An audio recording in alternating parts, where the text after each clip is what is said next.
All right, a tier list of the nerd fantasy realm: Lord of the Rings, Harry Potter, and Star Wars. Let's do this. All right, this is going to be easy right off the bat. Lord of the Rings, every single one of them is just the best. They are the best films ever made. From the writing to the production, the actors chosen, I can't even put into words how amazing these films are. And that's why they won the most Oscars out of any films here. So, I mean, it's pretty easy. Now, for actual some maybe divisive views here. All right, so the first Harry Potter is amazing. This is probably agreed upon, but like it's just an amazing introduction to the Wizarding World. Now I usually don't expect much from child actors, and we'll get to that later. But in they just do a good job here. I must say that the actors chosen was pretty good, and as we see, that clearly just works out for all the films. Sorry, I'm tripping over my words here. The ending to the film is a little bit of a mix. It's the only thing that keeps it from going into the top tier is the fact that Voldemort is just on the back of that guy's head and some CGI that doesn't hold up too well. And, it's just kind of a random ending after the amazing trials that we see with like chess and the that black squid stuff. I forget. Someone will remind me of the name, I'm sure. But yeah, it's just kind of a weird ending. But other than that, this film is just all around great. Chamber of Secrets, I'm gonna put this one in decent. It might move up to good. I'm not sure. It's still like the acting is good, the writing is good. It's just it's lacking something. It's lacking like the drama of the later Harry Potter films, but it's also no, that's not. Actually, I have to put this in good. I'm talking about. It's mainly the main reason I don't view this film as high is mainly because it creeped me out as a kid because of like the voices in the wall. Kill.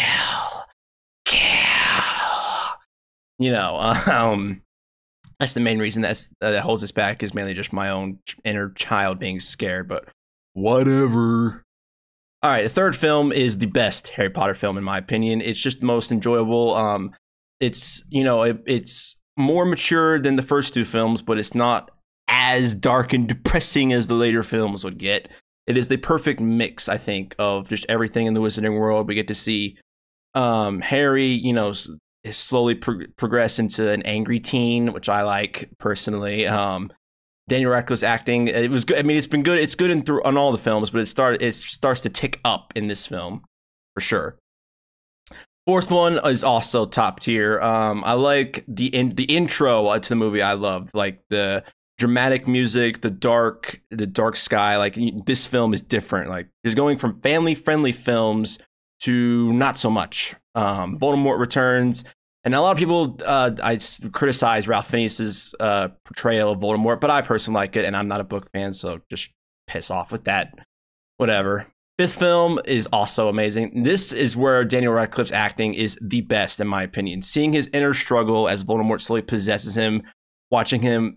People complain about him being too angry at the beginning, and I'm like, that's the whole point of it, though. And like his portrayal of it is just spectacular. I also love the fight at the end of the film, like all the fights. The kids versus the Death Eaters, the adults versus the Death Eaters, Voldemort versus Dumbledore, it's so short, but it's so amazing. And then the sixth film caps off the run of the best Harry Potter films. It is again just watching all of them just slowly progress through life. It is weird as a fantasy film, but it is also a coming of age film. It works as both. Like all of the romance, teenage drama crap, it works. It just works. Now, Deathly Hallows, part one is decent. It's not a bad film. I think mainly what holds it back, it is just depressing. And I get that's kind of the point we're at it in Harry Potter, but it doesn't mean it's enjoyable to watch. Watching characters slowly die, just the darkness of everything, like the hopeless feel. Also, there are some long stretches in this film where like nothing happens really, and that also kind of holds it back. It's like, okay, ticking clock, let's get on with it. I got places to be. Now, Deathly Hallows Part 2 is better than Part 1. It caps off the amazing amazingness of the franchise. It's got an Oscar-worthy scene from Snape. Obviously, Alan Rickman is great. We miss you every day. There's a good fight at the end, although I think it could have been better. I know it's different in the books because the books are always different, but whatever. Okay, so we got Lord of the Rings and Star Wars, pretty solid. Or sorry, Lord of the Rings and Harry Potter. I'm so just jittery. I apologize if I'm talking so fast and stuttering with my words here, people. But yeah, Lord of the Rings, obviously the best. Harry Potter, just amazing. Now for the Star Wars films, and this is where opinions will get real divisive. Phantom Menace. People are gonna want me to put it down here, maybe even here. I'm putting it here in decent. Okay. I was born in the 2000s. I grew up on the prequels, so I'm a bit biased towards them, I will admit. But point at the positives in this film. Darth Maul, Palpatine, Qui-Gon, they're all really good done characters. People criticize Anakin as a child, but like you can't expect much from a 10-year-old. Like, what you want a 10-year-old to drop Oscar-worthy lines? Like, how many 10-year-olds in real life do you know are that interesting to talk to? Like, I think it's realistic, and I get this is a movie, it doesn't have to be, but I look past that, okay? Jar Jar Binks is, forget him. I know it's hard too, but I think the ending of the film with all the like fights going on simultaneously, particularly Duel of the Fates, is amazing. Also, that too, the music in this film, like the music in all these films is amazing, but in Duel of the Fates in Phantom Menace, I'm mixing all my titles up here. It just carries it really good. Second film, Attack of the Clones is good. Now, Anakin and Padme scenes, they're a bit of a mess, I admit. Although if you watch the deleted scenes, it adds a lot to it, which I don't know. So I don't know why those were cut, but whatever. But everything else in the film, like the beginning of the film, the end of the film, and then the middle of the film with Obi-Wan is amazing. So I feel like if 2/3 of your film is good, it can't be a bad movie. And I know people would disagree with me, but whatever. Revenge of the Sith, hear me out, is the best Star Wars film. Yes, better than Empire Strikes Back. I don't know how to describe it. It's just perfect. It nails the production. Like the music is just all around the best in this film. The look of everything is the best in this film. The writing might be the best. I don't know, but Anakin's acting is Hayden Christensen's acting, excuse me, is actually good. He is good whenever he needs to be. Okay, like whenever there's like an emotional scene where he has to like portray emotion, is good. It's just whenever he's trying to be romantically interested in Padme, that's when his writing is bad. But that's not on Hayden Christensen. That is on the writers. That's on Lucas. Okay, just shove off. But no, this film is just the best. Seeing Anakin's fall to the dark side, and I still cry at Order 66 to this day. Every single time I watch it, it's just beautifully tragic. A New Hope is amazing. There are some drawbacks to the film, mainly just how cheesy Luke is on Tatooine. Actually, just Tatooine in general drags on for just a little too long, I must say. But I mean, it's the first film made. I can't blame them for being a little slow at things. Empire Strikes Back, obviously top tier.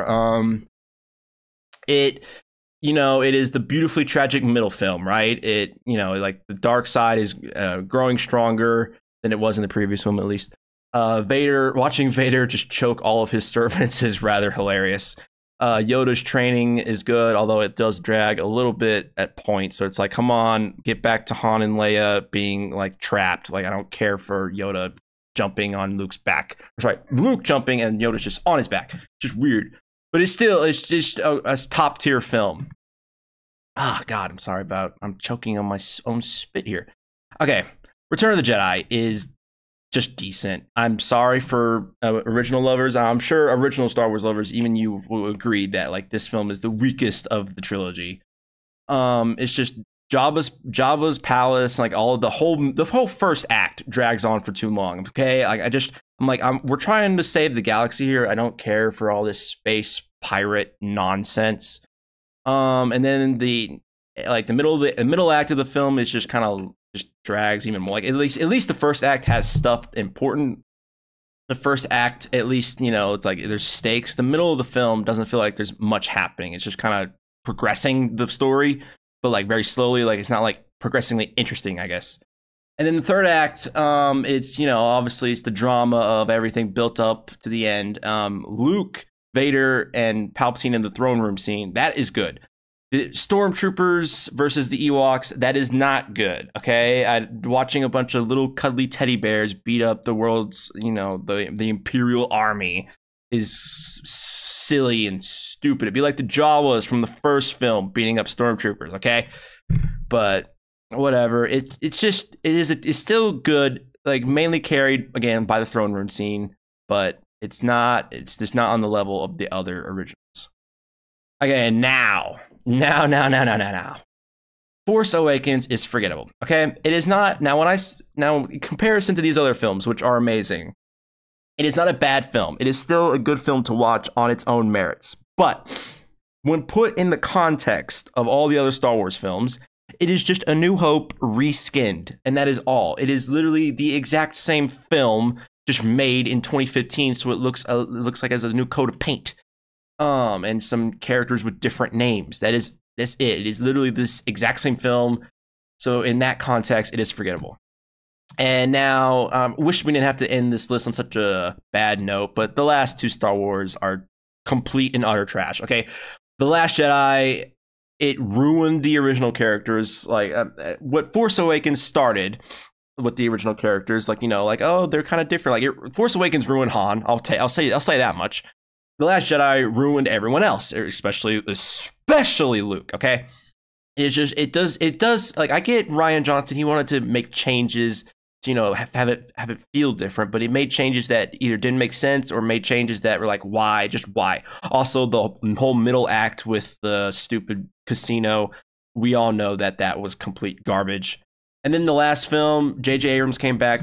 He did the first one. He did 7, and then he came back for 9. And it was quite obvious that he wanted to retell some of the things he was starting with 7, like having Kylo put his mask back on, revisiting Snoke, even though Snoke was dead and ruined in the 8th one. Like, it's just clear that these films were made to make money, and that they didn't have a clear single vision in mind. Like, J.J. Abrams' vision was different from Rian Johnson's vision. It just made it a mess of the films, and overall, just not good. So that is the end of that. That is the fantasy realm all wrapped up, or at least the best of the fantasy realm in these 3 franchises. Like and subscribe if you want to see more lists like this with my very opinionated opinions. But yeah. And also comment down below what you thought and your own personal rankings. I would love to see what you guys think. Anyway, goodbye.